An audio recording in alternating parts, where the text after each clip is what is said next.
minutes from, I guess, 3 previous meetings. From 9/6 of 23, 10/4 of 23, and 3/12 of 24. So if everyone has read those, I would entertain a motion to approve those minutes. Mr. Chairman, would you be looking for separate motions on each or one including all? Well, I think There's no changes. unless there's a change that needs to be made, I think we can do them all at once. Okay. Is there any? Sounds good. That's correct. Okay. I move that we approve the Planning Commission meeting minutes from 9/6/23, 10/4/23, and 3/12/24. I second it. Okay, it's been moved and second. Any discussion? All in favor? Aye. Opposed? Okay. Our new business tonight will be a public hearing. This is for the final subdivision plat submitted by Westwood of Brush, LLC, for 246 residential lots on approximately 52.65 acres that is generally located at the northeast corner of County Road 26 and Highway 34. Excuse me, you said 26? Yes, sir. In my, It's a typo. it's a typo. Yes, sir. Just wanted to check. Okay, yeah. I had to cross mine off and correct it. So anyway, so we'll open the public hearing, and we'll open it with a staff report from Tyler. Very good. All right, thank you, Chairman Oakley. Good evening, Planning Commission. I'm coming down from being sick. I'm not contagious, no one worry about that. But if my voice is hoarse or if I have to cough, I'll do my best to keep my poise. I'm going to turn off one of these lights real quick so we can see the screen a little better. It's great to see a good turnout from the community tonight. All these good-looking citizens, welcome. I'm going to go through the staff report that was submitted to the Planning Commission, which I believe is part of the package that we may have put out over there. So here we go. So the final plat for the major subdivision for Westwood Village. It's a proposal to subdivide a 52.65 acre parcel into 246 residential lots on the northeast corner of County Road 26 and 34, as we just said. The applicant acquired the property in 2019 for the intention of a subdivision. Over the past 5 years, the project has gone through multiple revisions with multiple city staff members and multiple consultants. This report will provide an overview of the requirements of our city code for a major subdivision in light of the final plat application that has been submitted. And I submitted to the Planning Commission all the supplement documentation, which I know is quite extensive. I think over 30 megabytes or so worth, but there was a lot of it. So the subdivision review process overall, major subdivision is the top one here. So it starts off at a staff level, goes to the sketch plan review, it's done at a staff and then Planning Commission, and then it goes to the preliminary, staff, Planning Commission, City Council, and then the final staff, and so we're at this step right here, the public hearing for the Planning Commission. Section 16.910 of the Land Use Code states that the purpose of the final plat phase of the subdivision process is, quote, to complete the subdivision of land in conformance with all the applicable requirements and standards of the city and all recommendations made at earlier stages of major subdivision review. A rezoning of the property and the preliminary major subdivision plat went to the Planning Commission as public hearing on December 29th, 2021, and was recommended for approval to City Council, who held a public hearing on January 24th, 2022.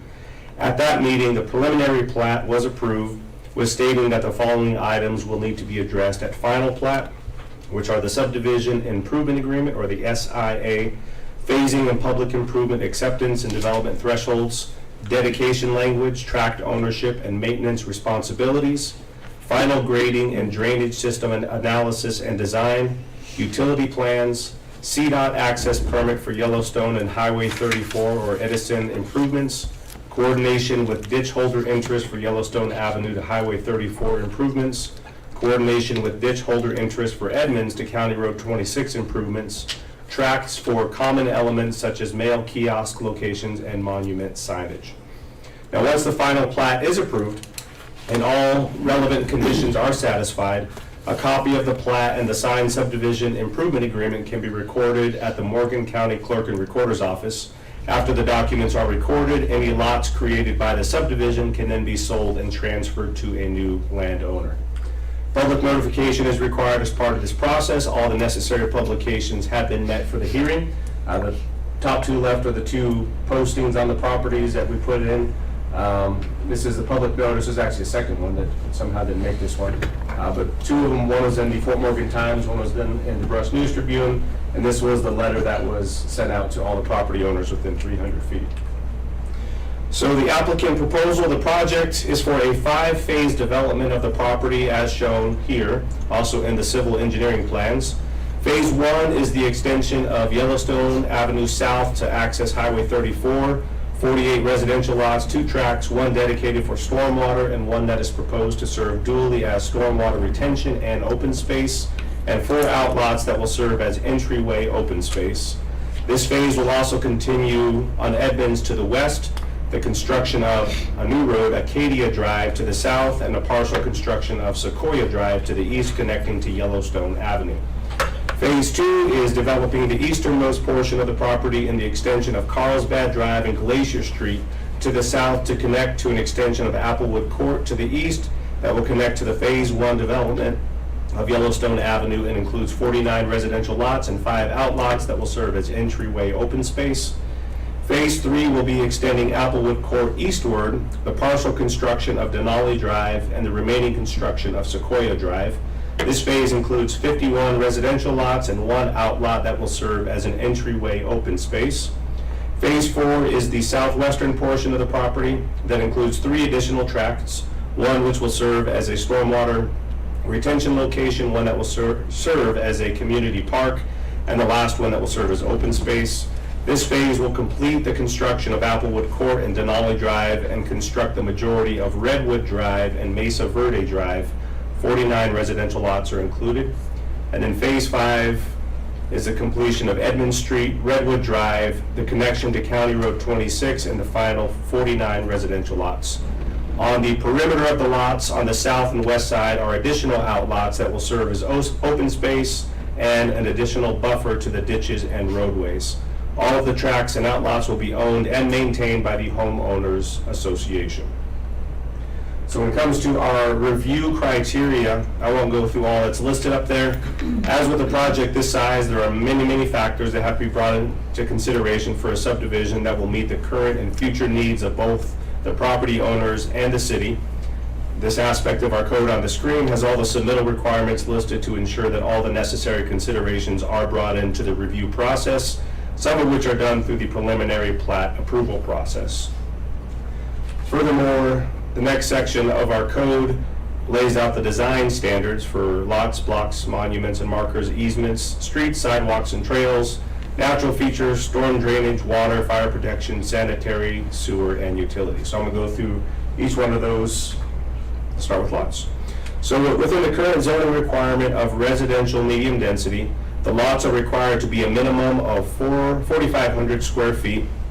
The 246 lots are all between 5,200 square feet and 8,450, with an average lot being approximately 52 feet by 110 feet, the narrowest being 51.65 feet and the shortest depth being 99.51 feet. These are smaller lot sizes than what nearby lots to the northeast are, such as off of Yellowstone and Carlsbad, which could be perceived as limiting for housing types and would create a much denser development than has been typical in Brush. And these are just additional pictures of the submitted plat because it's split up over a few different pages, a lot of lots. So elsewhere in town, as an example, this is along Turner Street, which is here. Here's Custer, here's Carson, and here's Emerson there. Most of the lots over here are 50 by 140 feet, with one as narrow as just 35 feet wide. These parcels are longer and have alleyways in the back, but those are just general reference. And then a little bit further west from there, along Edmonds and Eaton, the majority of the lots are 50 feet by 155 feet. House construction trends and costs are variables that should be considered and would ultimately be primary driving factors for the sale of the lots for housing construction in the subdivision. But that's just some comparables with what's going on in Brush. But again, the lot sizes do meet the minimum lot size requirements for this zoning district. So the plat satisfies those requirements. The next spot is blocks. Our code states that blocks are not to exceed 900 feet or be less than 300 feet. These are all, here's block 1, 2, I can't even see it now, I blocked out all the numbers. Well, they're all up there. Hopefully you can get the gist of what I'm talking about as I go through them. So the longer ones, block 1 is a total of 1,529 feet, we'll say. Block 2 is 1,627 feet. Block 6 is a little over 1,000 feet. And block 8 is almost 1,000 feet. So all of those exceed that 900 foot limitation. I would say block 1 is justifiable, given that it backs both a city park up here on the north side and a different subdivision with an existing configuration and plan that's incompatible with another plat. Block 2 is justifiable that it backs a ditch and Highway 34 here on the bottom, and additional accesses are not likely conducive. Both blocks 1 and 2 have outlots here, here, and then a stormwater pond or collection area over there, so it does break up the monotony of the blocks overall. Block 6 could also be redesigned to come into compliance by just continuing Acadia Drive straight down. However, with the configuration of things, I think it does good for traffic and just breaks up your typical layout for blocks overall. And then block 8 over here is, which one's block 8? Is this block 8? One of those block 8s. Justifiable, oh, this is block 8. This is justifiable given that the bottom, we'll say 40% or so is all stormwater pond there, so it's not just continual lots.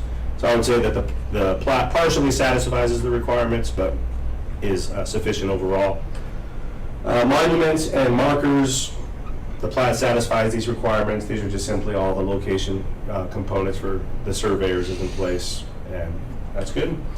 Easements, there's a 14-foot postal and utility easement along the front side of all the properties and a 15-foot utility and drainage easement on the back side of the northern lots in block 1. Behind the southern lots along Highway 34 is about a 24-foot easement here. It's a ditch, utility, and landscape easement, which is adjacent to the green, a 30-foot ditch and utility easement that contains that ditch next to Highway 34. And then behind the western lots is a 25-foot easement there for ditch, utility, and landscape easement, in which is contained a private ditch lateral. There is a 40, it says it right there, a 40-foot right-of-way that's dedicated to the County of Morgan. That's one thing that we'll have to get squared away on that, on understanding if that's accurate or not. But that's listed on there as well.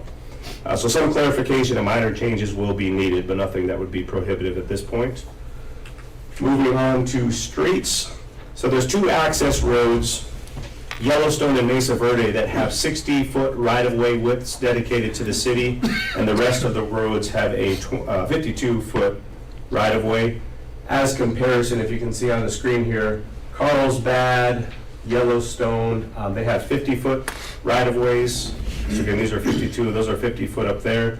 And then currently, where Edmonds exists, it's a 60-foot right-of-way, and that would be reduced down to a 52-foot over there, which is justifiable given that Edmonds will no longer serve as a collector at that point, as it does on the existing portion. Our code does reference street development standards, which was last revised in 2004. In that document, it requires 60-foot right-of-way for single-family and multifamily residential. However, it also states that the pavement is to be 36 feet wide in width in single family and 40 feet wide in multifamily, which gives an additional 12 foot on either side for the curb gutter and sidewalk in single family, and then 10 on the multifamily, unless there's some kind of green strip being done in between the curb and the sidewalk, which would be a very skinny one. That's more than enough space to work with. And so as a comparison, so up here is from the engineering plans for the profile for the street. So it is 36-foot width, meets that requirement there. It's got the 5-foot sidewalks there, it's only 4.5 feet there, and we don't really need the green space overall. So I think it's adequate and sufficient. I would say the plat satisfies those requirements. And the curbs are going to be rollover curbs, 2.5-foot rollover curbs attached to the 5-foot sidewalk. And that was just comparable with that to the multifamily as well, but overall, it's adequate. I'll come back to that. Sidewalks and trails, as presented just a bit ago, the sidewalks will be 5 feet, which meets the ADA requirements. There are adequate pedestrian crosswalks throughout the subdivision. Our code references the aforementioned street development standards for sidewalks as well, which are met in the design. There is also a meandering sidewalks through the tracks to serve as a walking trail through the subdivision, and I did not put that in there.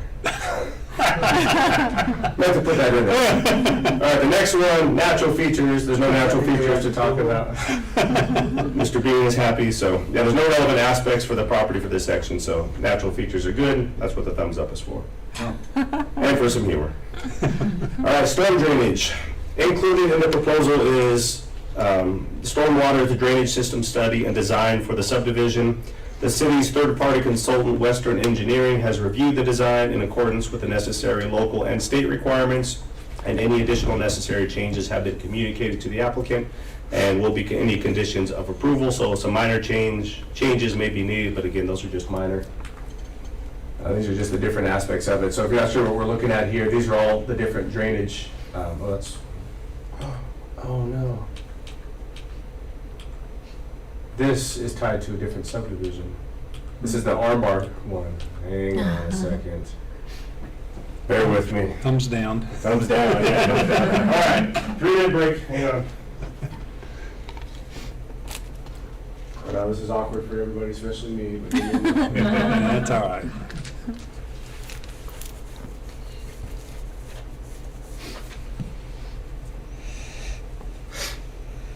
Turn that off real quick. Tyler's got a busy office. Yeah, I didn't have my most recent saved one. See what's going on.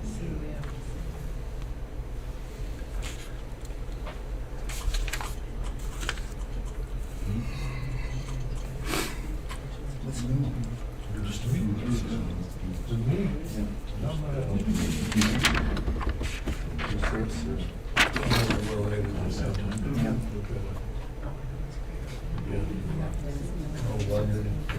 I'm fine. They go into the Olympics. Got plenty of travel this year. It started last week of July. Get your batteries downstairs. He's got most of it. Did he get that one line moved? Oh, did he? Good. Yeah, he did. Being a principal. Yeah, he just has one line. Their son, who shot college for their Well, I told him, I hadn't heard from him. I said, tubing cutters if you need them. Yep, he figured it out. Good. And the heat came back on, so. I know, I He know. was so worried. You know, who would have known that that valve was back Yeah, in there that was so crazy. to control that? Because, yeah, when he got it all done, that room wouldn't come on again. Oh, Yeah. so then he turned the valve. So then it just kind of, I turned all the heat off for a couple of days because it got warm. And then it got cold, so I turned it all back on again and it worked. So I'm like, yay, the family room's warm. He's like, really? Oh my God. I So, was Wow, watching the video. that was a mystery to me. yeah. Speed and going faster and faster. Well, I'm glad you got that figured out. Yep. But anyway, so that's what I'm doing. Otherwise, We're probably being recorded. hoping for. Oh, well, yeah, it's a break. Yeah. Tell her, Miranda. My experience with partners who do divorce is the brains. You know, I don't even know if you want to, you know, it's just a tough situation. Yeah, I think according to Jared, on the website, this is living now, he's focused on, he's burying himself in his woods, rather than thinking. Kind of good. Yeah. Because I haven't been, you know, I haven't been impressed by the house across where that, the progress on the hospital. Yes, exactly. That's how it takes cross their fingers. Very good communicating. Yeah, I've been having to manage these people on Strasbourg because sometimes I never hear from them for quite a while, but lately, after 10 minutes. How close is it? Oh, it'll be done by May, or the end of May. And that's good, because that'll give us, 10 days to punch it out. How do you do that? Punch it. Well, You hire a third party to come in to see stuff that you didn't see, or you just go do it? yeah, typically, once he gets the CEO, I'd like to go walk through it. And just do what you see, what Kind you of see. set the pair of eyes and get it all done, and then have them walk or and really, if the punch list is done, right, the walk through the closing is just an orientation to everything in the house. But, yeah, I'm real bothered about budget. I want you to run.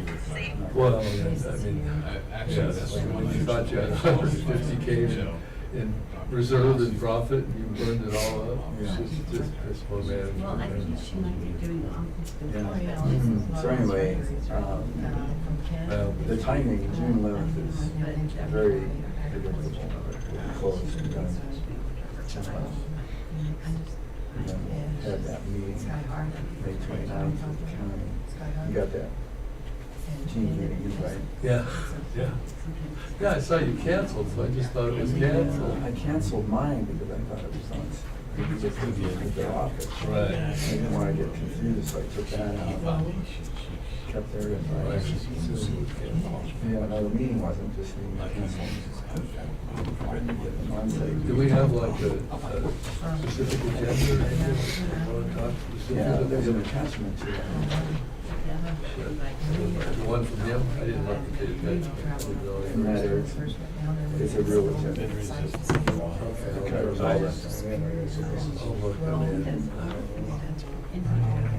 It's hard to do on the phone. Yeah, I just, if I've got it. That gets off and on. Got any brilliant visions of insurance for the mountain? Have you been keeping up on this at all? It's not, I've kind of been barely keeping up. I'm not Jared's either, I figured. Enough. Oh, yeah, actually, your cholesterol goes down. A lot of people I like your t-shirt. It's pretty cool. Thanks. There's nice bright colors. They're getting kind of old. They've got them for a long time. Okay, sorry about that. All right. What took so long was just finding my password a year ago, but okay. All right, so stormwater. All right, so storm drainage. So these are all the different drainage basins. The blue line separates all those as far as the direction everything is going to go. So again, the main ones are 1, 2, 3, in no specific order. And then these little arrows here are in the case of any inundation, substantial flooding, where the water is going to go from that point. But again, our engineer has reviewed all those and has approved those. No concerns with that. A couple minor tweaks that he had passed on, but nothing significant. Water. So when the property was annexed to the city in the late 1970s, all water rights were assigned to the city, to which the city in response obligated itself to provide water delivery services to the property. The water system design has been approved. There's currently inadequate water supply to serve the subdivision, and the system design is adequate for distribution to each proposed lots. Fire protection, overall it looks good. We do need to verify that there's enough fire hydrants there. I spoke with our chief, Ted Anderson. He said that each of them need to be no more than 600 feet away from the other. And so the verification needs to be made on that, or changes need to be made if it's not that. The sanitary or sewer system, similar to the water, it's there, the city is able to serve that. The design has been in accordance with our standards. Elevations for gravity flow are inadequate for the entire subdivision, therefore there will be a lift station located on the northwest corner of Tract 5. So right here is where the lift station is going to be located at. And then in the utility side of things, as described in the easement section earlier, there are adequate easements, remember 14 feet on the fronts and sides of the corner properties, but 14-foot easements for utilities are located throughout the subdivision. The subdivision will have gas and electric. Electric lines will be buried. Electric capacity within the existing system is still being determined by Xcel Energy, and the applicant is proposing adding solar voltaic to each home as a means to alleviate the demand on the system. The developer will continue to work with Xcel on any infrastructure changes that would be necessary. Tyler, that 14-foot utilities, what's the center line of that? What do you mean by that? Well, where does it begin and where does it end? Sure, I'll go back to the, Well, I mean, just, as an example, so right along here is the 14-foot. So the beginning of it would be the property line, so 14 foot inward. and is the property line the sidewalk or? No, the sidewalk would be located within the right of way. The back of the sidewalk would be here on this line, and then the property would begin. So similar to over in the Westwood second subdivision, over there in Yellowstone and Carlsbad and all that, they have a 5-foot utility easement in the front, and then a 5-foot utility easement in the back. So this is combining both of those and just putting it in the front. And just how those ones are set up right behind the sidewalk there. You see the transformers, and then around town, Allo and Vero are putting in fiber along the easement in front yards. So same idea here. Tyler, over at Yellowstone, Yosemite, that area, are there the curb and gutters at the drive-overs like this one? No, those are, They're the regular standard? yeah, whatever those are called. Vertical. California Technical curb. word, vertical. Yeah, so again, these are what the proposed curves are right here, is just the rollover ones. And the width of the streets are the same as Yellowstone, Yosemite? They are, so actually they might be a little bit wider, because, so 50-foot right-of-way here, we went back and measured those to see what they were. Because 50-foot right-of-way, you got your 5-foot sidewalks there. Your curb and gutter is, I think, 18 inches or so. So 6.5, 12, 30, 38, 37 feet or so. And so these are 36, well, they're probably about the same. They're not going to be any less. Because Dale and I measured that a long time ago. I just don't remember the details.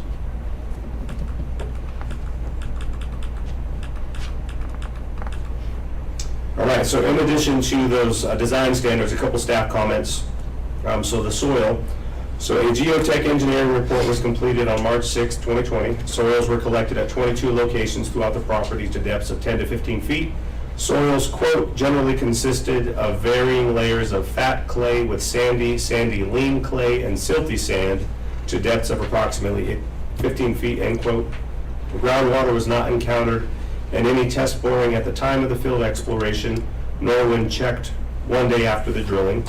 General considerations were given for on-site structure construction, below-grade areas, surface drainage, slab and pavement design and construction, and detention pond and drainage, but nothing of significant concern that would prohibit the development of any portion of the property. Due to the historic use of the property, there is currently no requirement for an environmental assessment to be completed. For traffic inflow, these were just a couple screenshots from the traffic impact study. That study was completed on August 7th, 2023 for the project. Some highlights of the conclusions were that all 8 of the intersections affected most are expected to have satisfactory levels of service, or LOS, which is the delay someone is expected to wait at an intersection through the next 25 years.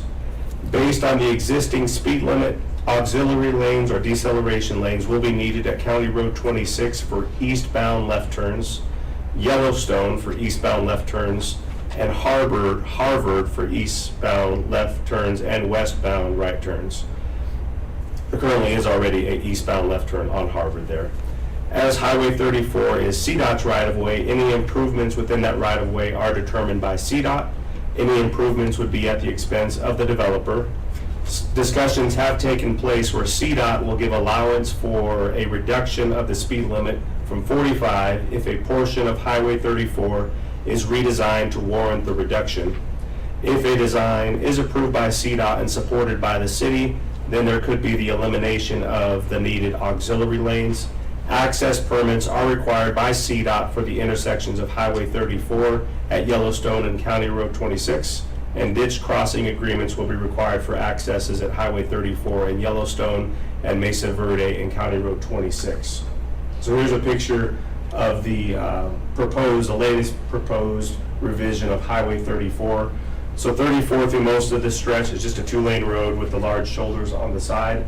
So this would change it to 3 lanes essentially, your travel lane, and then your left center turn lane, and then your other travel lane, and then a reduction of the shoulders to 4 feet on both sides. So this is the ditch right here, and then this is the south side of Highway 34 right there. So still waiting for the final word from CDOT on that, but as we gather so far based on the conversation, it seems to be positive. Tyler, on the intersections within the development, are they going to be controlled intersections like with stop signs, or will they be no? There will be some stop signs. I should have put that on there. So yes and no. It's a terrible answer, but without having the documents directly accessible, couldn't tell you where. Okay. But during staff comment, I can look through that and try to find those, or through public comment. Open space. So section 1611.10 of our code states that all residential major subdivisions and PUDs shall provide sites, land, or cash in lieu of land for mitigation of the impacts of new growth on parks, trails, streets, open space, and other necessary public facilities. The code goes on in the section to specifically address residential development dedication requirements of 15% of the total platted area. The total area for the property, according to the Alta survey, is just over 61 acres, which totals 9.16 acres of dedicated open space. Tract 2, remember the tracts are the bigger pieces, is just over 1 acres of open space. Tract 3 is just under 1 acres, and that's intended for a neighborhood park. Actually, I think I have this back. This is neighborhood park. This is neighborhood park, and this is just general open space there. Tract 3. Where's track 3 at? This is track 3. 2, 3, 4. Okay. So track 4, just under 3 acres there. It's intended for both stormwater retention and open space. Our code does state that land with a slope of 12% or more shall not be considered, and as it serves as a stormwater retention pond as well. 3 of the sides far exceed that 12%, and the other, which is not, the other is a 12.6% slope, so just over that. To go back to the stormwater picture, it's not the best picture, but you can kind of see what that looks like. So these 3 steep sides, and then a much milder side there, and then flat space at the bottom. So can that be used for open space or not? I guess you guys can possibly decide that. I'll talk about that a little bit more, though, so I don't pin it totally on you. Outlots 3, or I'm sorry, C, D, and L, those are on the west. Actually, I'll go back. Those are on the west and southern perimeter around here as well. Those originally were intended for, if I remember the discussion right, a walking trail around the outside. But I think in proximity to the ditches here, that was taken out because the ditch company, one, they have their right of way, but they also, per state statute, have additional room that they, essentially whatever amount of space that they need if they ever need to maintain their ditches as well. And I don't think they wanted people that close to their ditch very often anyway. So those are just eliminated. It's just landscaping, but still open space. And if I'm wrong on that, then the applicant can correct me there. But that's a total of about 3.5 acres. And included within that are the existing, private ditch lateral. There's also some interior outlots A, B, and M, which is mentioned on the engineering plans that can serve as open space. I mentioned those earlier as these kind of breaks within the properties here. And then lastly, there are additional interior outlots at the end of blocks that serve to potentially close the gap for open space, although it's pretty minimal, but more as a general welcoming area. So all these on the corner up here, the plan right now, according to the plat, needs to be landscaped or something, so it kind of separates the whole subdivision as welcome to Westwood Village subdivision as people are driving along those northern streets. It's staff's recommendation that a portion of those be removed as open space and instead just be incorporated into the adjacent properties. That's just my recommendation overall. So what that would look like is that, for instance, this would just be one whole property instead of the property line just going there and then having this random space to the north and so on, that the homeowners association then be responsible for maintaining. One of the discussions regarding open space that's taken place has been the existing location of Watrous Park to the north up here. I guess it's over here, to the north over here. And the accessible school playground directly north of that at Beaver Valley, and the requirement for open space for this subdivision. Tract 4, as I mentioned here, is questionable in its qualification as open space, all or some of it. And staff recommends that the open space amounts, though not meeting the minimum threshold, could be allowed if an alternative solution is presented and accepted by the city, which could include but not be limited to dedicated open space elsewhere in the community, funds in lieu of space that can be used by the city for their intent, or accessibility of the site to existing open space. So the park is there, if there's any additional sidewalks or anything else that we wanted to do as an idea. But all the open space land is to remain under the ownership of the developer and will be maintained by the homeowners association in accordance with the HOA guidelines that were included in the packet submission. So that's the deal on open space there. And this is just a quick calculation. As it is submitted, 8.9, just short of that. If you were to take out that tract 4 with the steep sides, that takes it down to 6 acres, which is about a 3-acre gap there. So phasing, I mentioned this briefly at the beginning, is to be done in 5 phases, and each has adequate access and circulation.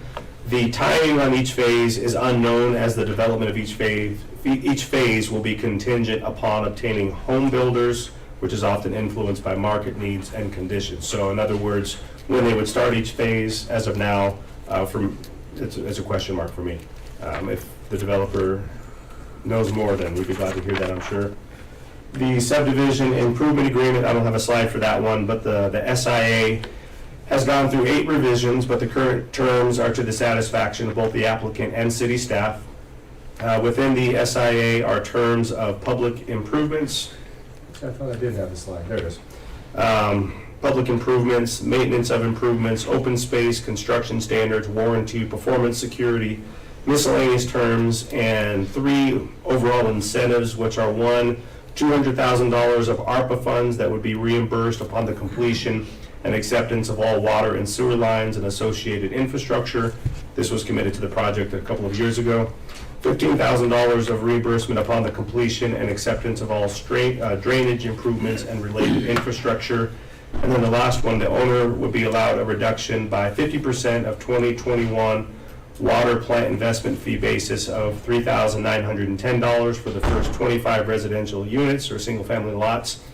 And then the next 25 residential units shall be 50% of the prevailing rates at the time of purchase.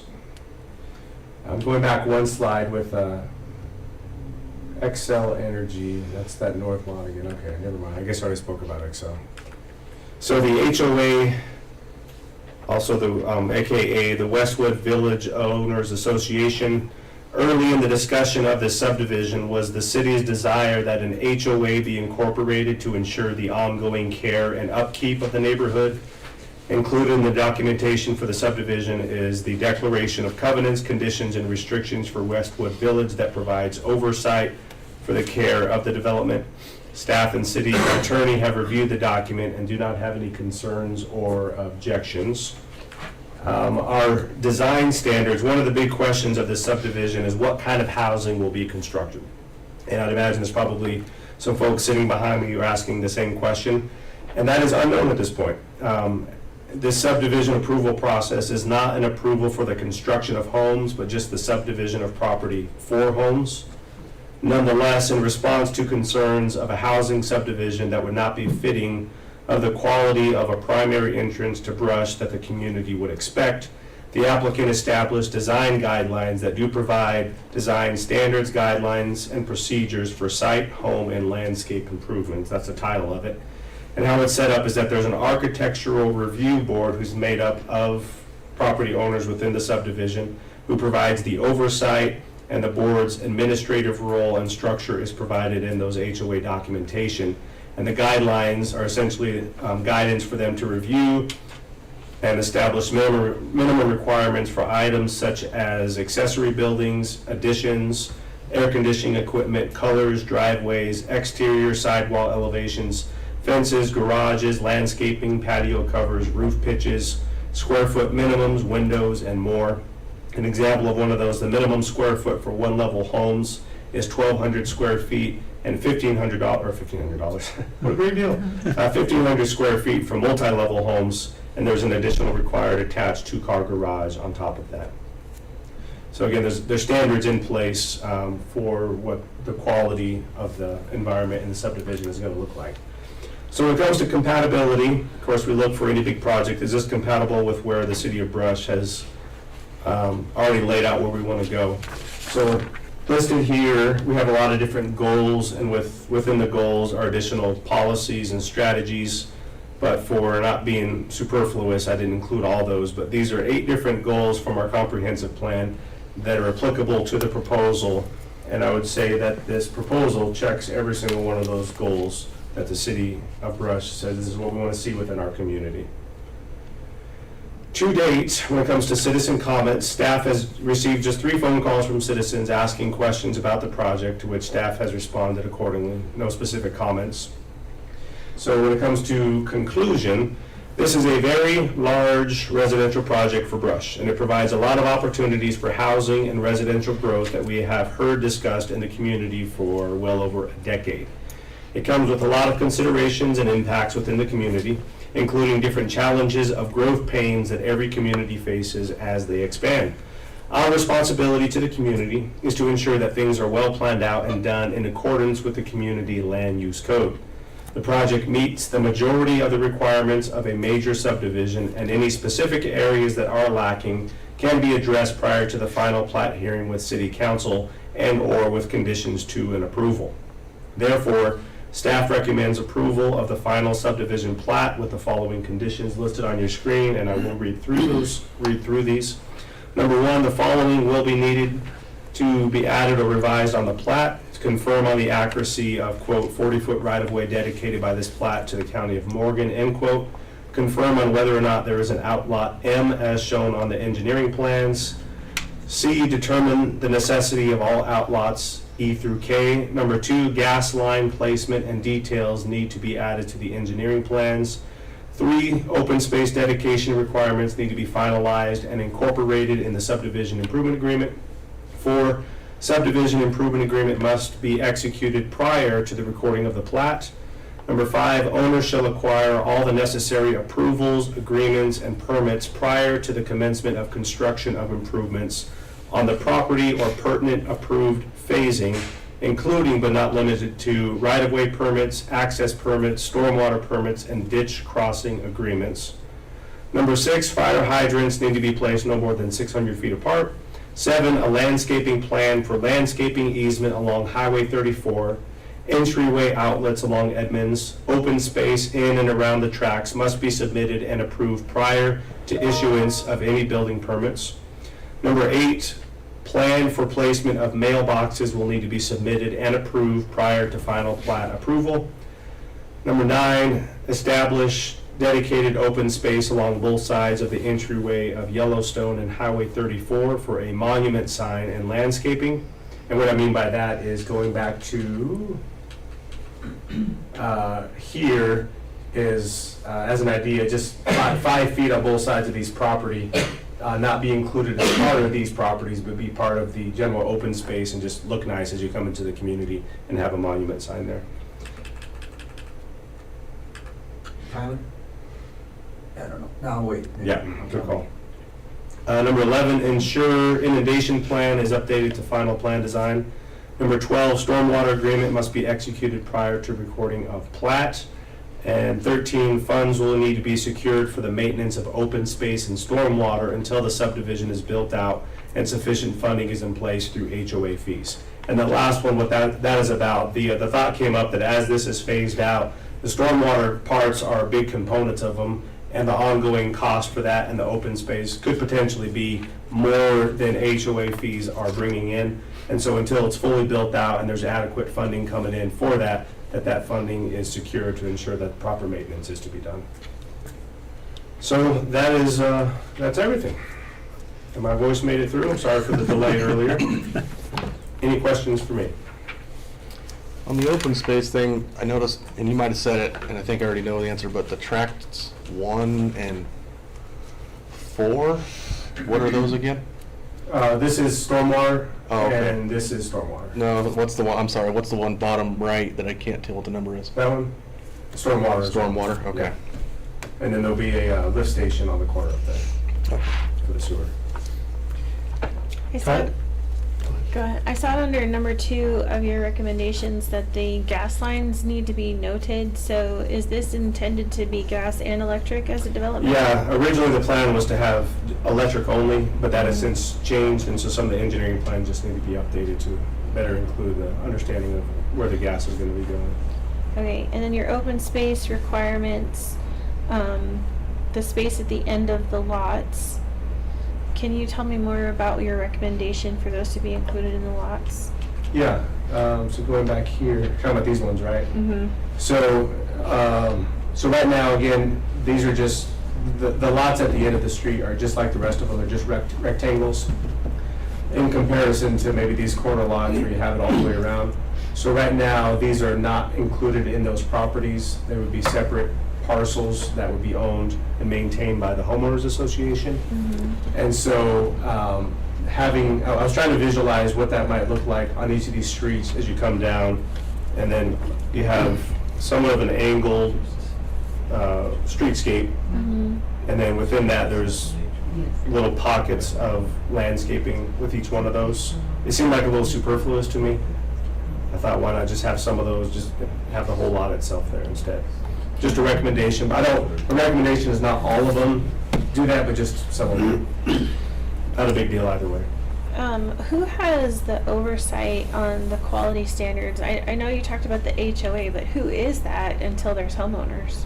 So it would be so you have the developer who would be the only one at the time, but as soon as lots are being sold to homeowners, then they have the ability to then control what they want in their own subdivision and that kind of thing. And just to make sure I understand it, the maintenance falls to the city? No maintenance falls to the city, it all falls to the HOA, and so there'll be HOA funds that required every year, or fees, to cover those maintenance costs. It would be So passed on the to maintenance that homeowners. needs to happen while development is progressing is being done by one entity or one person?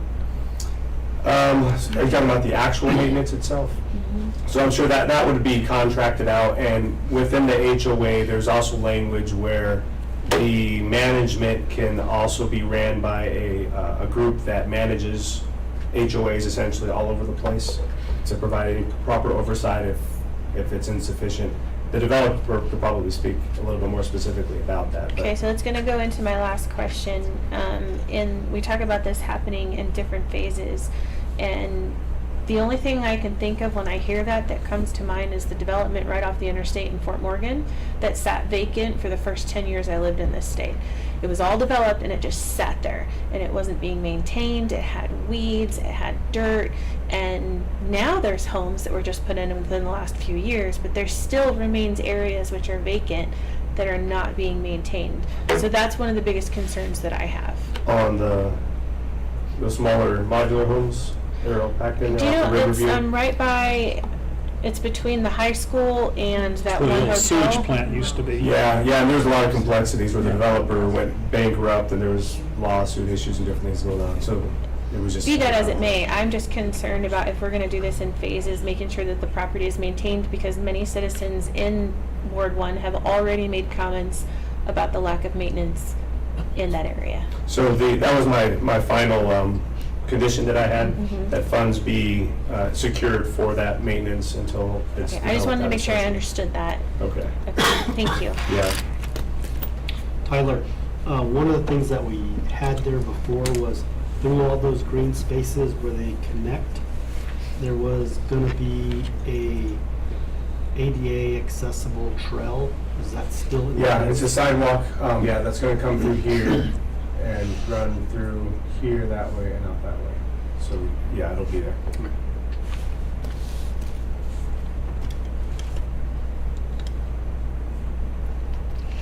So the sidewalk, if it's in those sections that are considered to be the open space requirement,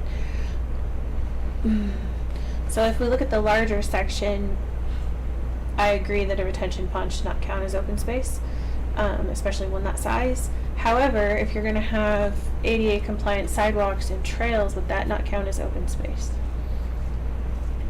So these ones are already open space here, and then this one is counted as open space as of now. Now, the portion that would be sidewalk, you could count that as open space, absolutely. Okay.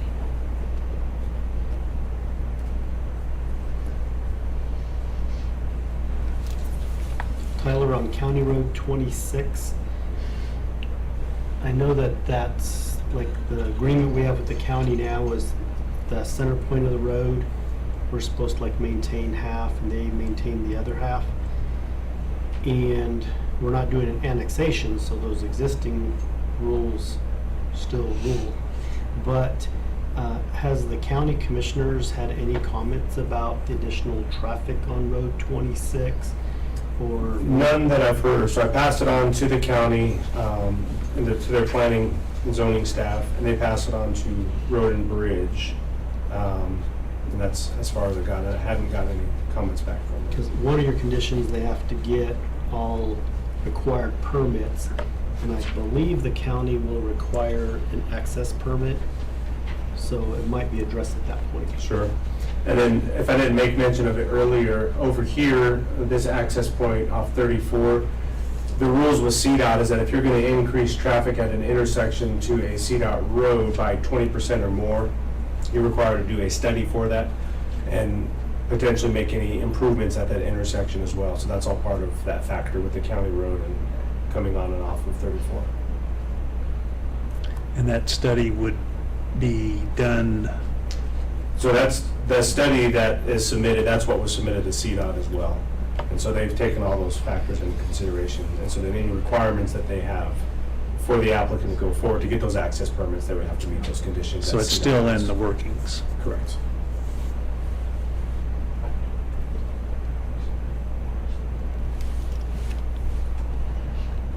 Still have some slight concerns about letting the homeowners in that area dictate the quality of the homes. So I'm not sure how I feel about that yet. And I also have some slight concerns on the size of the lots. They're gonna be pretty packed in there. They will be packed somewhat depending on the home design.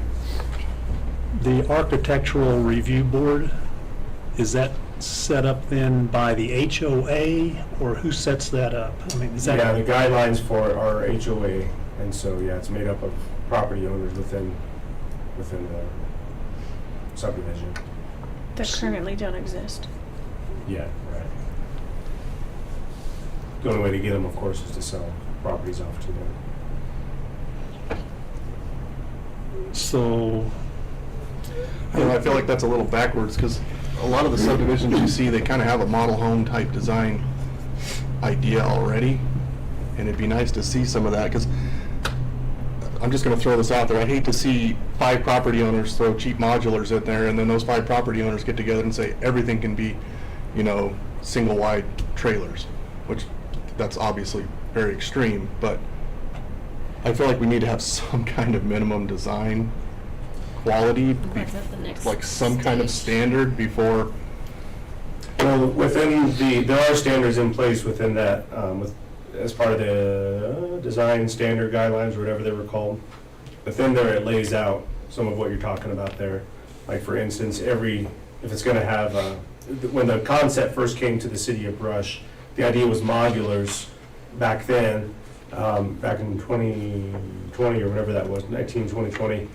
And the concern was, well, there's just gonna be boxes out there, or what if they're just boxes out there? And so within the guidelines, it lays out a certain number of required breaks along the plane if it's certain length, certain pitch requirements, so it's not your typical modular kind of thing. Okay. So that way, there are architectural standards that are actually higher than city standards. Because the city standards has some, but most of them are just building code standards overall. Okay, so those are already in place then? Correct. Okay. Those are in place by who, though? By the developer? They are, yes, maybe?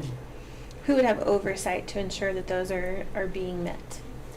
The Obviously, it's going to be the The architectural architectural oversight. review board, wouldn't it? Right. architectural review board would be, yeah, and I guess and I see what you're saying there on that initial complexity at the beginning of it overall. I don't know if a safety net, and maybe I'm speaking too much on behalf of the developer, and they can speak to this more themselves, but I know yours was an extreme example, Justin, but if someone was gonna buy a home in there, you would think that they would want high standards for the quality and value of their own property. And so therefore ensure that other properties have high quality standard. Because in theory, they could change the standards at any time, but them lowering them and that kind of stuff. That goes with any HOA. Would it be possible for the board to consist of people outside of owners? Such as, I city staff or, I don't know, maybe not city staff, but maybe part of the planning zoning? I don't know. I'm just saying, though, that, to have some. I suppose in theory, it seems a little far reaching in one sense, I guess, for city staff. Because that means every little project Yeah, that no, comes, they're gonna be coming as I well. agree there.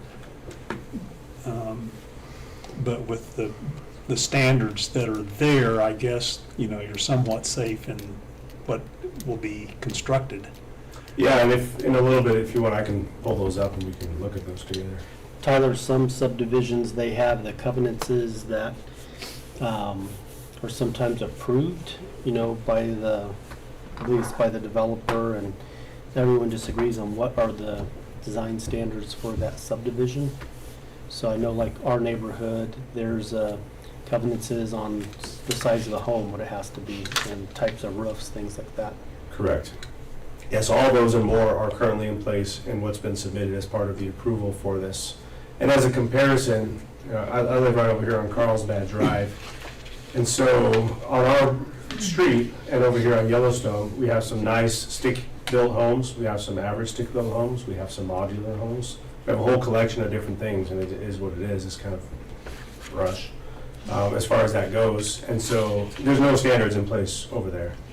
And so this would be something, a step up in one sense, because there are standards that are attempted to be maintained and upheld. I think a thing we're trying to avoid the most is what's directly north of there.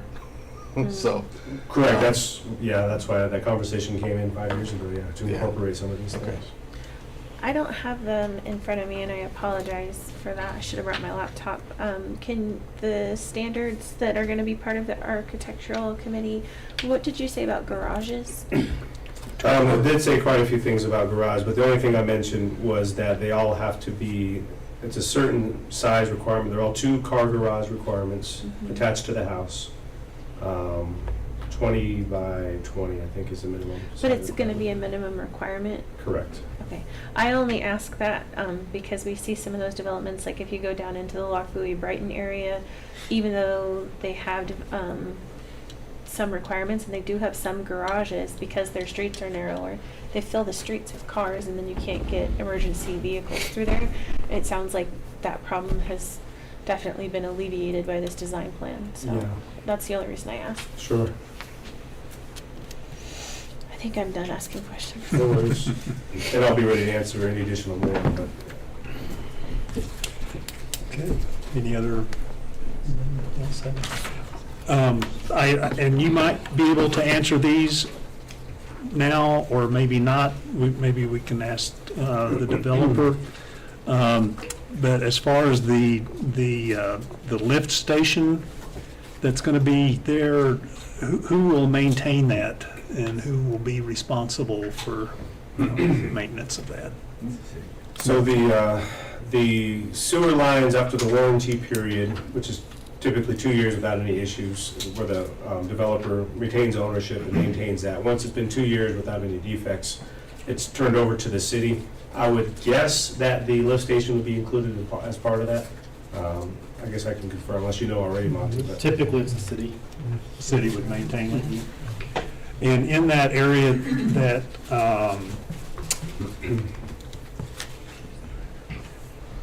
where the sewer lines will be flowing into the lift station, will they be deep enough for basements to have plumbing without their own sewage pumps?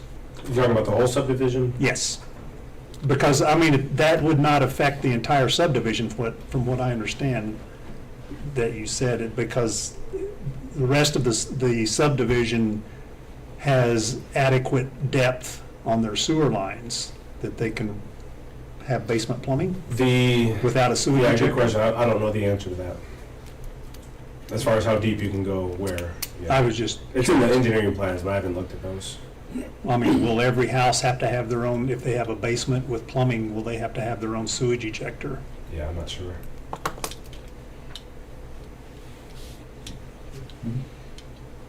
But maybe. It's pretty standard nowadays anyway, really. What's that? We don't get a lot of depth any on our sewer mains anymore, really. Really? And the newer, especially when you start getting this far outside of town, like in the ones I do in other towns, they're so far away from a lot of that stuff that to go that deep would require a ton of lift stations. This one might get away with it just having its own, but they're pretty reliable anymore, really, the lift stations we use, the grinder pumps and stuff, so. Yeah, and I got one at my house on Carlsbad there, if that's relevant at all, so. Okay. Well, I guess it is what it is.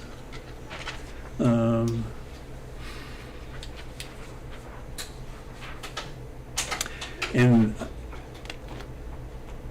the time requirement for completing the conditions required for final approval, do we have anything there yet? Some of those are, the timelines are included within that. They're all, I guess, contingent upon what it is that we're asking. Like number 4 is prior to the recording of the plat. Number 3 is tied to number 4. Engineering plans, that would be before council approval. Number 1 would be before council approval. 5 is dependent upon the different phasing parts of it as well. 6 would be before next city council. 7, that one talks about before any building permit issuance. Next one before final plat approval. 9 would be tied to city council. 10 would be after the fact, just general monument. When that's constructed, 11 would be before next approval, which is city council. Same with 12, and 13 have to get squared away at the same time. So most of it's before city council presentation.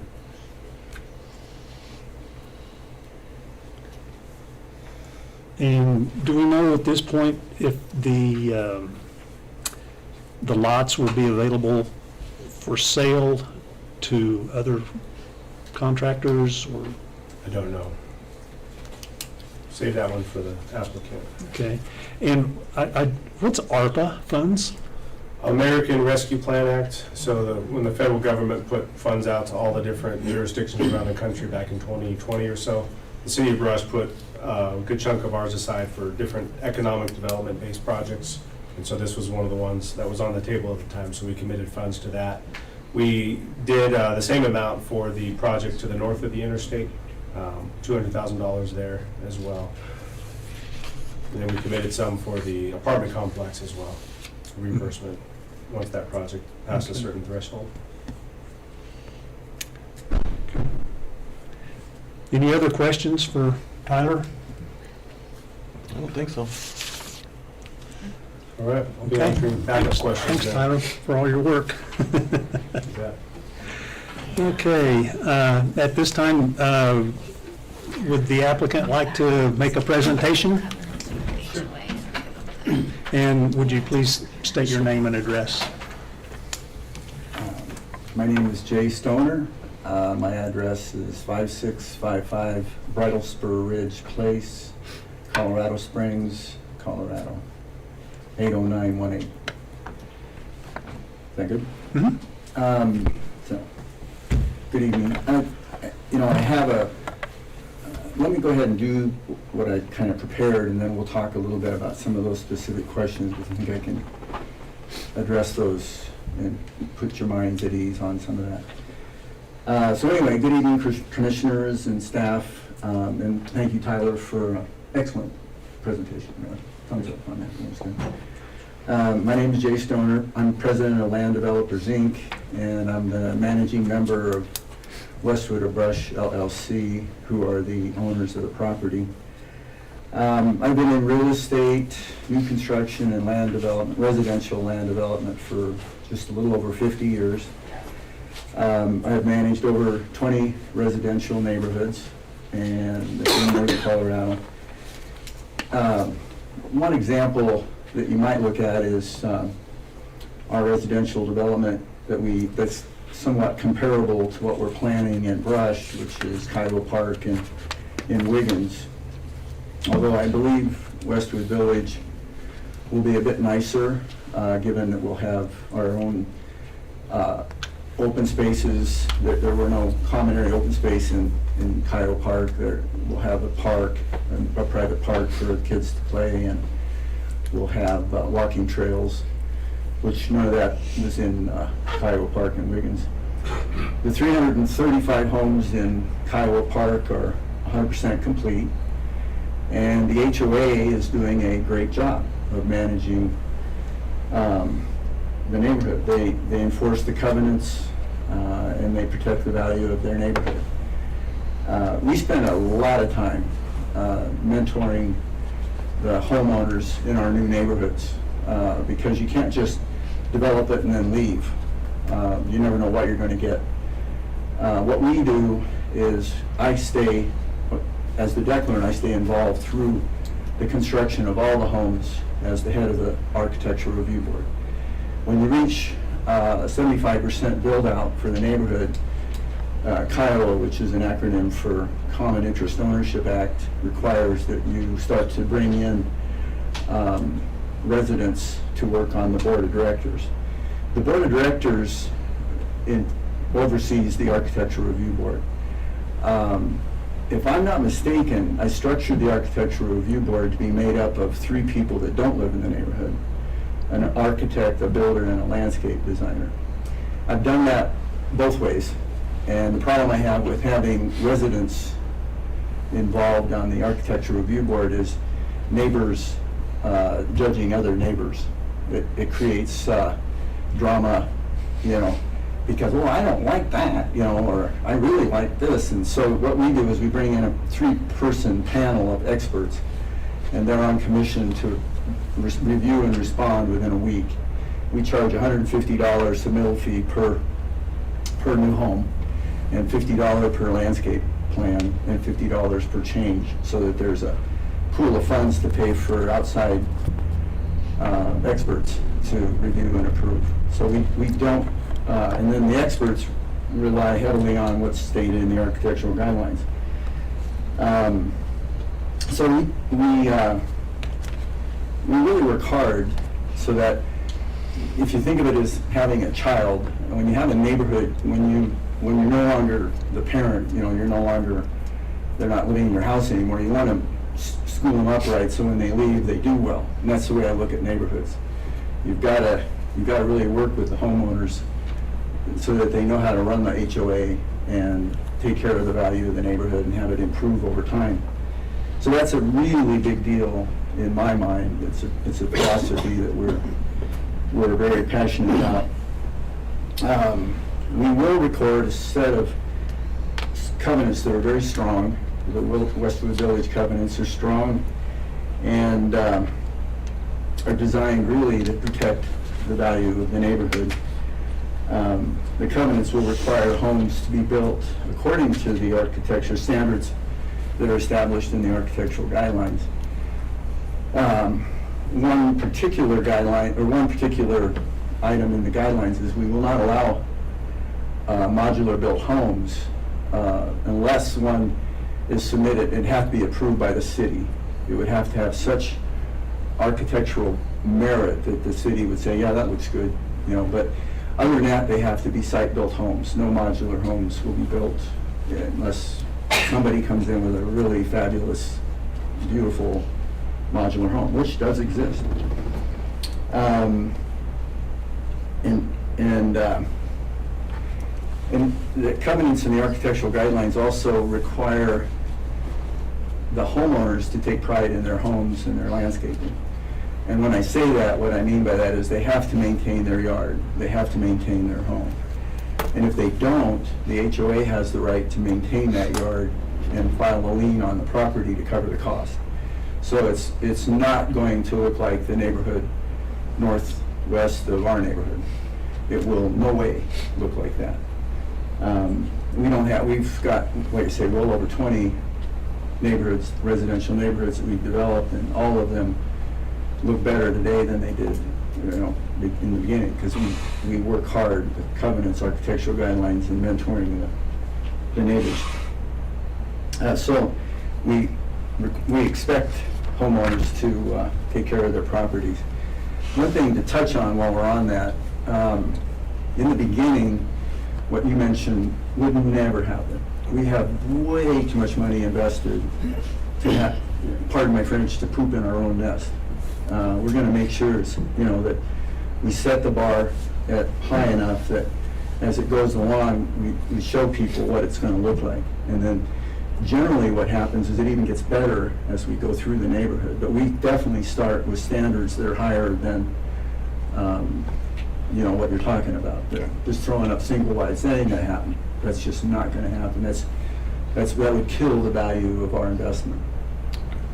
But anyway, I wanted to touch on that. The HOA will also be responsible for maintaining all the open space, all the trails, the park, and along with that, they'll be maintaining storm drainage ponds and swales. So that's, again, the HOA's responsibility. And again, the declarant, the developer, is responsible for the first, until 75% of the homes are sold. The developer is managing that, not just some neighbors. Our plan is to begin development this fall and to hold our grand opening, model homes, and all of that in the spring of 2025. Lord willing, our goal is to work with local contractors to build and sell 50 plus or minus homes per year. That's a little less than what we did in Wiggins. We were around 55 homes per year in Wiggins, and we actually think Brush has more opportunity. That would get us somewhere, if that pace is maintained, we'd be sold out in the spring of 2030, just to give you kind of our goal. All 5 phases? Yeah, all 5 phases. Each phase is just around 50 lots, and we did that on purpose. We think that absorption rate is feasible in Brush. As you know, this is all subject to interest rates, housing, you know, market, the economy, but assuming we get some stable environment in the interest rates and the economy, we could hopefully see something along that pace. We believe constructing 246 nice single-family site-built homes in Brush would be good for the local economy, the Brush School District, and the city's sales tax revenue. We also experienced in the past in our other residential developments that it helps to improve the value of surrounding properties. We don't tend to make the surrounding neighborhood less valuable. We tend to improve the value of our neighbors' properties. And in conclusion, my business purpose recently has been to help bring attainable housing to small towns that need it and want it. I believe that describes Brush. I hope you agree. I look forward to working with you and your staff to make Westwood Village a neighborhood that you and the other citizens of Brush will consider a valuable asset. I'd like to thank you for your time this evening, and now I'm available to answer any questions that you may have. Okay, thank you. Mhm. Anyone have questions for Jay? Do you have like a ballpark figure of what you think most of these homes will sell for, roughly? Yeah. Yeah, and that's inherent today. Housing market is expensive, so we have to fight hard to accommodate the average household income and work backwards from there. But I would assume, in general, we're going to see homes ranging from the 300s to the 400s. I doubt we'll be down in the 200s. It's just, things are too expensive these days. I have a question. Mhm. So you referenced Kiowa Park, and while I understand that you are the developer and not the contractor, the comments that come out of Kiowa Park are not always favorable. Of course, we're always going to hear the less than favorable more than we will the positive ones. Comments such as it was built too fast, it wasn't built correctly, and of course that falls again to the contractor. Can you speak to that in any way? Well, excuse me. I don't know what the issues are to address them. I typically try to listen to. I was on the board of directors until about 6 months ago for the board and the architectural review committee. The one problem we had, which I can blame a little bit on the city of Wiggins, because there was no enforcement of the grading plan. And so you ended up with houses next to each other, but one was built like this, one was built like this, and then you got water draining into this one. And that has been the biggest complaint I've heard is they weren't set at the grades they needed to be set at. One builder decided to set them up higher and the other builder decided to set it lower. My understanding, Brush has a building inspection department.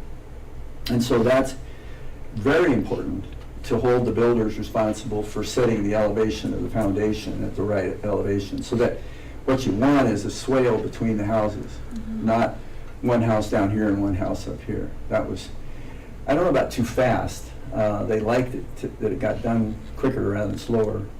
But that's the only objection I heard. And really, it's a partnership between the HOA, the Architectural Review Board, and the city. The city inspection department has to hold the builders accountable to how they build houses and where they set them on the lot and that kind of thing. As a developer, would you say that this has been a different experience dealing with the city of Brush than it has with the city of Wiggins as far as our requirements and making sure that we're doing what we need to? Yeah, it's been different. Okay. Positively? No comment. Do you have any idea what the HOA fees will be in this development? Yeah, comparable neighborhoods probably run about $30 a month, $360 to $400 a year. That'll include trash removal, common area maintenance, and then the usual management and insurance and soft costs. That should cover it. Okay.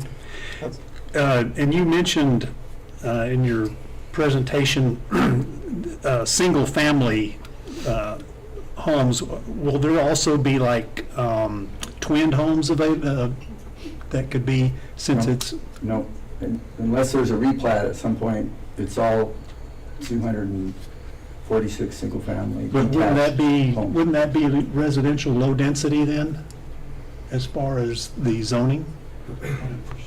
Medium density allows both single family and some multifamily. So as it's platted right now, unless there's something that specifically says otherwise within the architectural side of things, you could in theory have like a duplex with a shared property line. It's not what you had in mind. I'm not sure you can, but I think the guidelines don't allow that. Yeah, again, if it says it in the guidelines, then that's one thing, but from what I've gathered so far, that would be the only time when you might see something different. If they have over on samples or Howell, maybe that is. Unless you went through a subdivision process to. Or just a replat. Or replat. Jay, what's your plan for that sidewalk that's gonna go through the center in the green spaces? Is it gonna be a bike path / sidewalk, or what design are you looking at? Well, it's a 5-foot pedestrian concrete walk, so if somebody rides a bike on it, you know, they gotta be careful, but it's really meant for people to go out for a walk around the neighborhood without going out onto Highway 34 or County Road 26. They can go for a nice walk around the neighborhood, take the dog. We'll have to install poop bag dispenser. Thank They you. use them. Yeah, no, gotta take care of the dogs. Put the poop in the bag and throw the bag on the ground. No. So you just brought up something that, and it was interesting to me. The HOA fees will cover trash removal. Will the city not be doing? Well, we'll pick it up, but Yeah, the idea is we'd like to have one day a week where the trash trucks come in and take it all and it's done, rather than having them come every day of the week doing pickup. So it'll be, the customer will be the HOA for the city. The city has a trash hauling business. So the customer will be the HOA, and the HOA will include that in the HOA dues. that can be a good thing for the city, just Okay. making sure you get paid. Yeah, you're gonna get paid. Yeah, So then the city bill would just include water and wastewater? correct. Pardon me? Interesting. The city bill would just include wastewater and water, Right. whereas normally our city bill Oh, includes does it? trash. Hmm. So, but I'm sure that they could take it off if that's Yeah. Would that, does that include any snow removal? Not a lot, you know. Maybe just the common walkways then? Yeah, there'll be some snow removal of the walkways around the mailbox kiosks, and, you know, keep that clear so people can get to their mail and that kind of thing. But yeah, there's common area sidewalks that will get maintained by the HOA. Streets will be the city of Brush, and I Right. made a note just to double check with Dale on width of the road for the snow plows and the removal that we do. I had a question in the back of my mind in regard to the public walkway, just making sure that it's adherent to the 24-hour rule after a snowstorm, just for the safety of the public. Sure. Yeah. Yeah. No, we'll have a snow removal company lined up to clear the walks when there's enough snow. I have to say, it's nice to finally put a face to the name. I've heard your name for a couple of years now, so it's nice to actually. That's not true, wasn't it? I have to tell you though, based on your comment just a minute ago, all that tells me is that our staff has been doing their job. So Yeah. I apologize. I apologize if it's been a little bit difficult, but I'm grateful to our staff for doing what they're supposed to be doing. I'm sure I'm difficult too. I'm a only child, you know. I like things my way. Yeah, I'm the same. But yeah, Tyler's been great, Monty's been great, Chad Cox did a good job, you know, so we've got no complaints, really. I like the joke, but no, we don't got any complaints. We want to be your partners in this, you know, not adversarial at all. Now, do you have a separate line for the gas that go into that subdivision? Yeah, Okay. And where's that gonna be? it comes down from the south by the railroad tracks. It comes down up north from County Road, down County Road 26. Oh, okay. So it's about a half a mile south on County Road 26. Am I wrong? You're making that face. Was that Hospital Road? Measuring it out, because XL recently upgraded their transmission line for gas along the rail line. And so they're able to access that much easier than they would have a couple of years ago. No. And yeah, I think it just runs east and west, just north of the rail line. And so they'll just tap down into that there. I'm glad that's gonna Yeah, happen. right. I have a question about the open space at the end of those lots there. My theory is that it was a creative way to meet open space requirements. However, looking at it with Tyler's suggestion, staff's suggestion, of there being open space at the bottom down there at 34 in that entrance, would the two, because I kind of agree with Tyler, they should go to the edge. I think the property owners are going to want to see that as well. I think that might be a solution for that if the two equate. The total amount of open space on all these is so minimal, I don't think it really makes a dent in the whole amount. It was like 0.2 acres or something like that. And then you're recommending different open space on that entrance, correct? Yeah, open space here, just to make it a little pretty entryway all the way through, and then eliminate some of these, because you got Glacier coming down, that's a pretty big, lot of traffic flow comes down after dropping kids off and that kind of stuff. So maybe something there that's pretty, and maybe over there you can eliminate the other ones. Just some thoughts. It's not crucial and vital, but. Do you have the plat? Yeah. All the way back. Yeah, go to Yellowstone and Edison, there you go. We were looking for a way to do a nice monument sign, and it's kind of complicated. You either have a utility easement, which you really don't want to put a monument sign in utility easement because they'll tear it up if they have to get in there. And then you have the ditch company, which you don't want to mess with the ditch company. So we just had a meeting this morning. We were discussing possibly putting in a 4-foot wide by 20-foot long island in the middle of Yellowstone, and kind of with some uplighting and a sign that says Westwood Village. My engineer didn't see any municipal regulation problem with that. There's plenty of room for that, and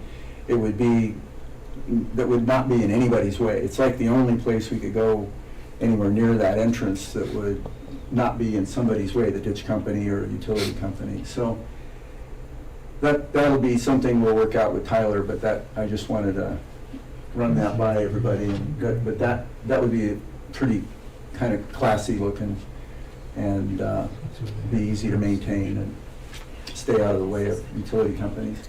Yeah, then it wouldn't necessarily be in those people's yards. Right, it would just be where it should be, the entrance. I like it. Okay. All right. Anything else? Any other questions for Jay?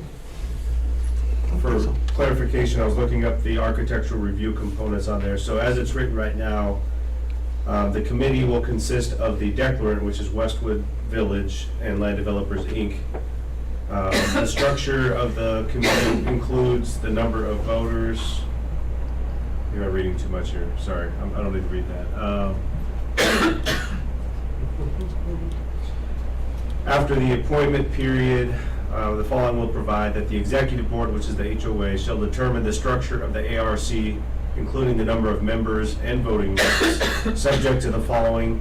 At least one member of the ARC shall be an owner of a residential unit within Westwood Village, and at least one shall be an individual that's not an owner, and the non-owners will consist of designers, architects, builders, landscapers, or similarly qualified persons.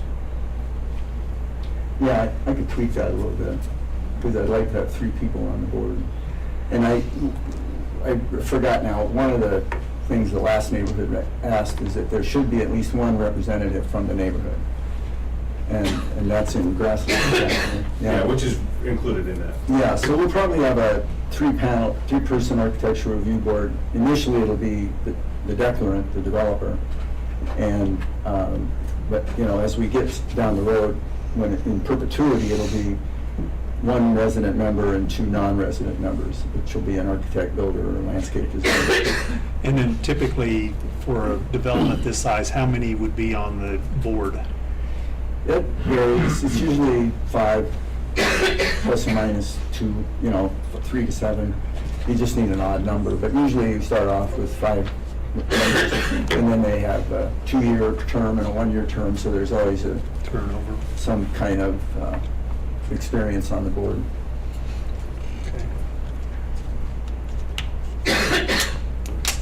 Okay. Anything else? Okay. Thank you, Jay. Thank you all. Thank you, Jay. Thank you.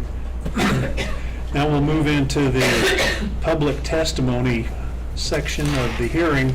I'm just curious if I could see a show of hands as to how many people plan to comment on this evening.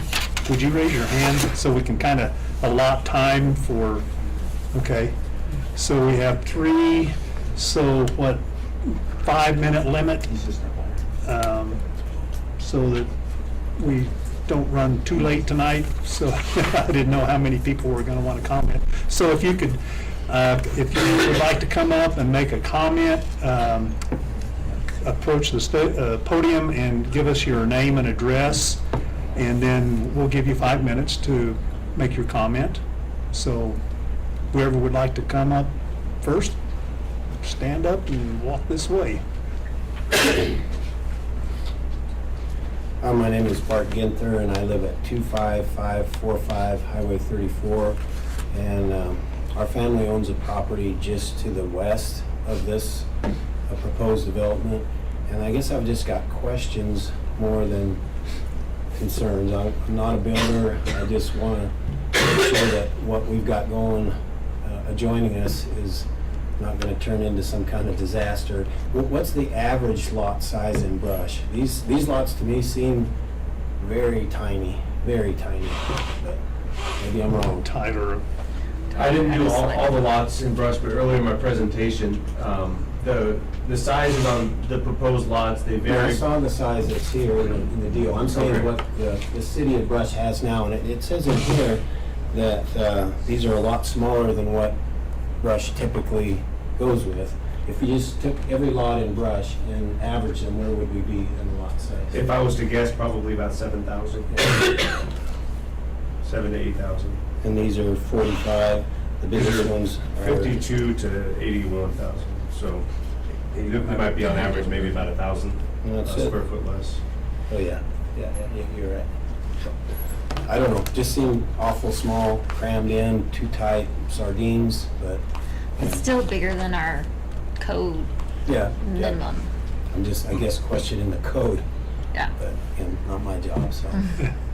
Anyway, that's all I had. I just thought they just seemed awful small, crammed in. To me, I feel that if you go to other neighborhoods, people are wanting smaller lots. They don't, I mean, our society Less yard to take care of. has been changing, and I'm sure you living outside of town with all the space, you know, that would be hard for someone like you to move into a small, you know, lot like that.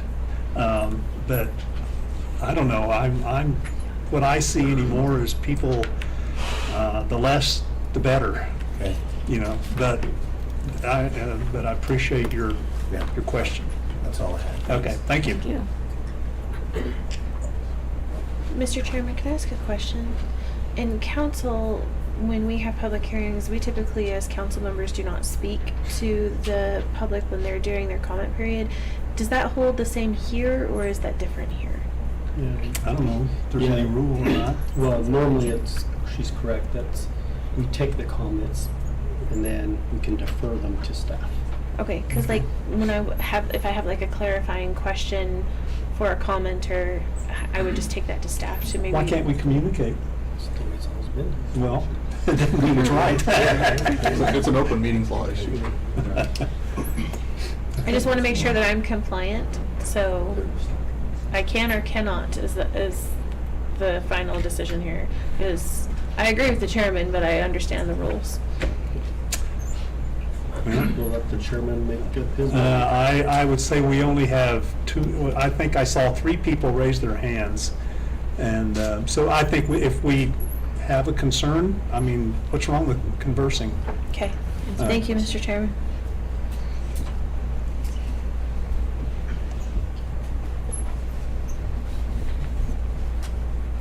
Mine's much quicker now than it had been prior to coming here, because I had a lot of concerns, and specifically the developer answered most of them. So my concern was like property values, because I live on Glacier, and you know, those are stick-built homes for most of them, and I had been told in the beginning at least, and I think it's changed now, but sounds like a lot, is that there was going to be apartments, there was going to be duplexes, there was going to be triplexes, and now it sounds like it's just single-family homes then. So that's was one of my concerns, that my property value was maybe going to go down. The other thing was the modulars, but again, he answered that, in that they still are going to be required certain looks, certain styles, because there are some modulars like he was saying, you know, over in his neighborhood that are, you can't tell that they're modular. They look just like any other home, and I know there are that kind, but there are also some that do look kind of like a trailer house that you had kind of mentioned too. So I think it sounds like they're really got their stuff together, obviously, but as much times, but those are just some of my questions. I would I'm ask sorry, though. I don't mean to interrupt. Can we get your name? Oh, sorry, Sherry Annan, A-N-N-A-N. Thank you. And your address?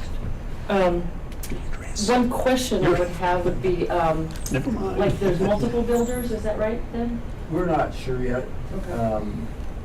More than likely, it's hard to get some of the big nationals to come to small Yeah. towns. So Yeah. usually end up with, like at Kiowa Park, we ended up, at one point in time, we had 5 builders going at the same time. Then it kind of boiled down to 3, and then they kind of made it through the end. But there are people then that you know or have worked with or have vetted ahead of time that you know there. Well, that's what we like to do. We don't know yet, for Yeah. sure.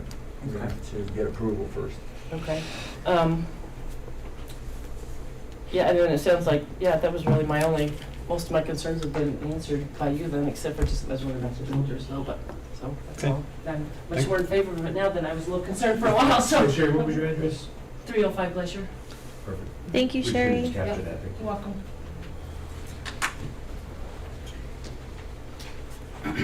Zachary Thornton, 3 Ash Court, Brush, Colorado. So, I think it's wonderful. We're going to have some developing going on. It's great for Brush. My question is if we've had any traffic studies done. And originally, I know a Glacier was scheduled or in the plan to go all the way to Highway 34. The traffic coming off the elementary is, we live over on Ash, so we see how the traffic is funneled right down just one street.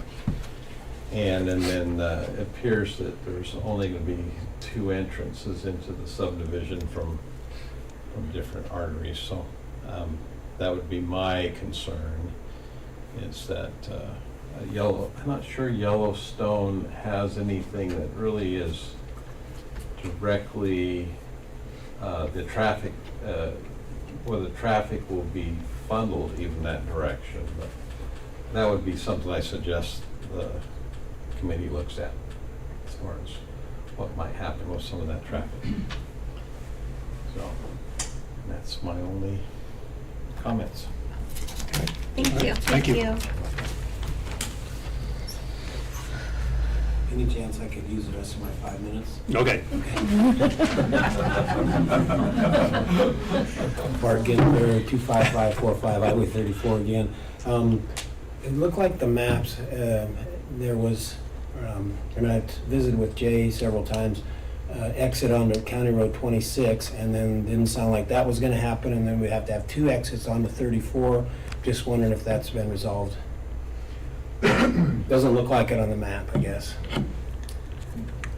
I think there's one onto 26 and one onto 34. Correct. Am I correct? What the map shows, but again, am I wrong, Jay? You said at one time you were gonna just do 2.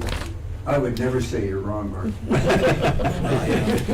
Most of the time. No, we decided that the city and I would prefer to have 1 entrance over to County Road 26 rather than 2 entrances across your ditch onto Highway 34. It was just a consensus between Tyler and the city and I that it would work better from a traffic flow standpoint to have 1 going west at County Road 26. Gotcha. Okay. So, Okay, thank you. Anyone else? Last chance. So James Wilson, 312 Applewood. With the exit going on to 26, does that mean that there's going to have to be another turn lane out of there? So would it be widened? And how would that impact our neighbors to the west? Do you mean coming out here or down here on? Like, well, if we're going to have an exit onto 26 for that traffic flow, do we need to add that center turn lane? So for people turning left here? No, on 26 into the neighborhood. CDOT didn't require that. So you mean 2 lanes essentially? When you're coming out, want to go right? Like how you talked about adding onto, turning onto 26 and onto Yellowstone. adding that center lane, Oh, that widening. I see what But we you're have to do that 26 for that entrance onto, what is it, Edmonds? No, you would not, the majority of traffic would be coming, according to the traffic study, off of 34 here, or Yellowstone. And that would just generally be the primary entrance to the So neighborhood. there wouldn't have to be any construction on 26 to that road itself. So some of that would be determined by the county, since that's a county road themselves. And then anything at that intersection of 26 and 34 would be determined by CDOT. Okay, thanks. You bet. All right. Good questions.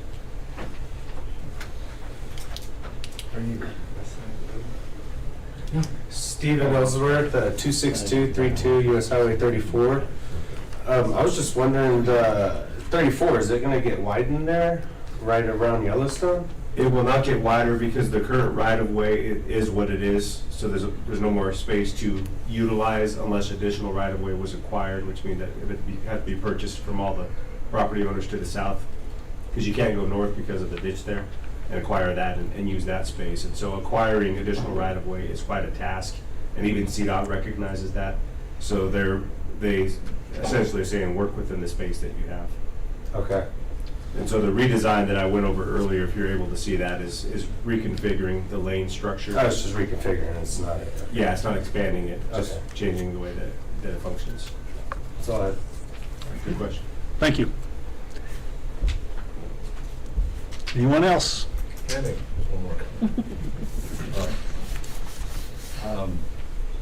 So, I don't know what discussion's been had in the past related to this HOA versus a more traditional covenants that have been normally developed in brush. And how much the city has any control over that, but I have concerns about HOAs, knowing some of the difficulties and the complications that come along with having an HOA.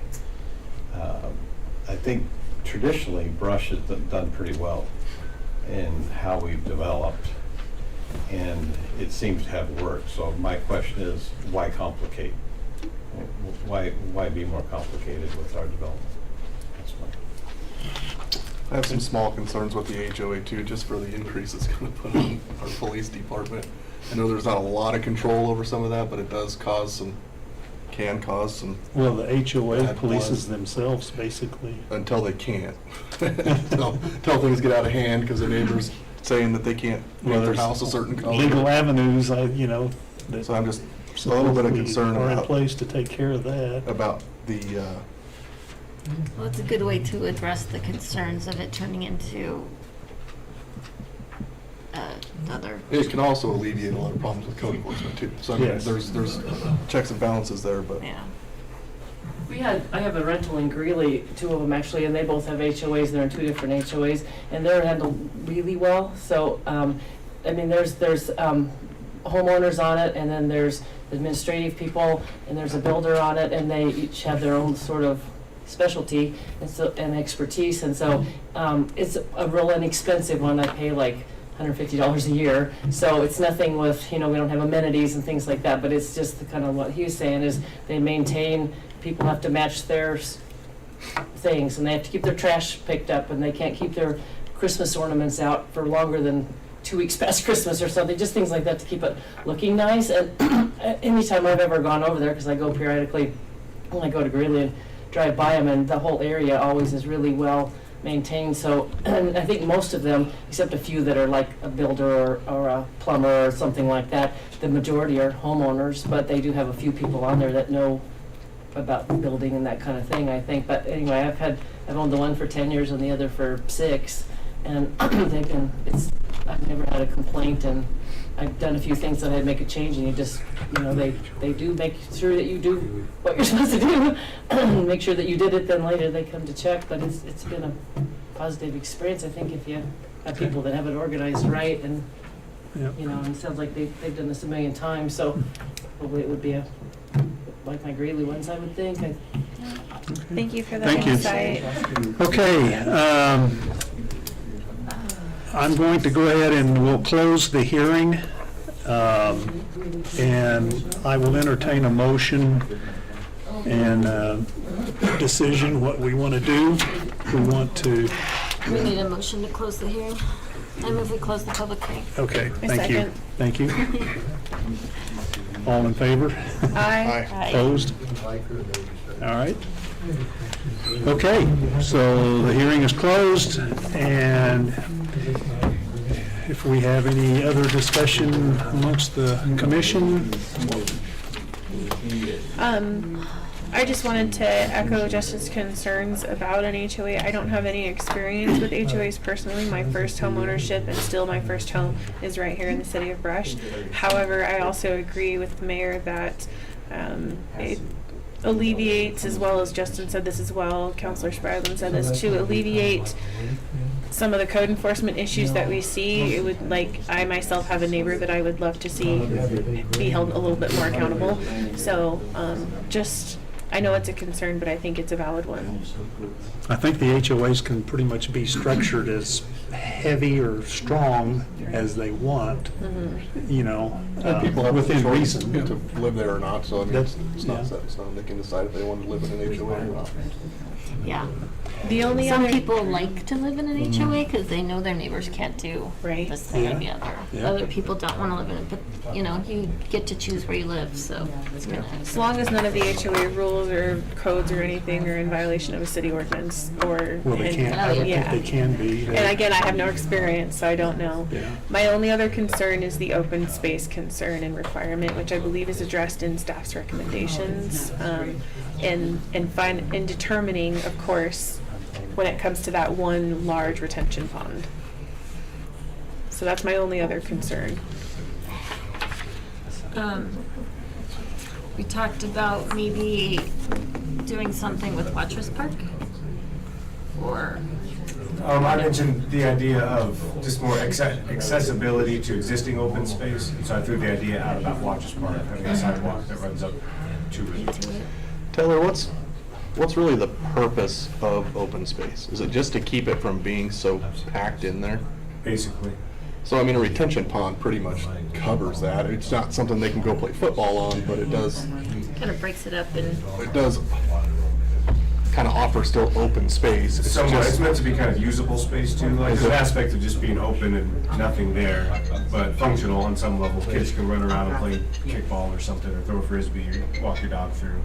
So will there be grass in that big retention pond or some sort of? Yeah, the detention ponds will be dry most of the time, and there'll be grass and maintained. Okay. Just to give you an example, there was a fundraiser that I went to in Fort Collins for, and what they did was they organized a bocce ball tournament, and there was a dress code. We had to look like we were from Italy, and it was all fancy and champagne.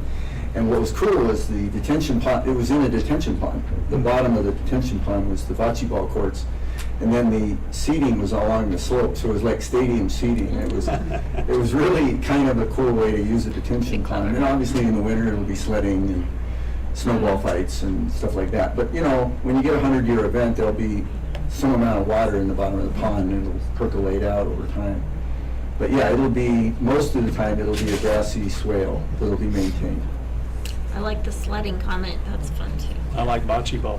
And just north of that, Watchers Park, we have two detention ponds right there that serve that exact same purpose. I apologize, I'm hearing a different word. So you're saying detention pond versus retention pond? I'm sorry, it's a retention pond. It's a retention pond? Right. Okay. It's just got to stay after school. So, I mean, in the world of engineering, right, like, one thing could mean something and the other thing could mean something Let me explain else. the difference if you'd like. A detention pond takes the water temporarily and then it channels it downstream somewhere. Okay. A retention pond Retains it. It holds the water and then it percolates. Okay. The soil support has sand and it would percolate down into the ground. So Tyler, these would be similar to the two that's one next to Sunset and one next to the skate park, correct? Correct. Okay. Yeah, we have no detention ponds in town, I don't think we want to. I think they're all retention ponds. Retentions. Yeah. I just wanted to make sure I understood that. I don't want to make an uninformed decision. Yeah, I think I said detention because he said detention. I You knew say it. retention, I say detention. So the motion here that we'd be looking for is a recommendation to send to council, correct? Yes. I would move that we approve the final subdivision plat submitted by Westwood of Brush LLC for 246 residential lots on approximately 52.65 acres that is generally located at the northeast corner of County Road 26 and Highway 34 with the recommendations from staff. B, I think I need to finalize that. Be moved forward to city council. I think I said that. I don't know, that was a lot of words. Yeah, well, that was very good. Second. Okay, it's been moved and seconded. Any discussion? We'll take a roll call vote. Come out here so you all can. Commissioner Beeren, I vote yes. Counselor Giroux, Yes. Counselor Spradlin, Yes. Mayor Sherman, Yes. Chair Oakley. Yes. Okay. Very good. It's been, motion passes, so it'll go on to city council. Let's see, I believe that is the last item on our agenda, other than adjournment, if I could get a motion for that. I'll move we adjourn. Moved and seconded. All in favor? Aye. Opposed? Thank you, everybody, for coming. Yeah, thank you. Thank you. Thank you all for coming.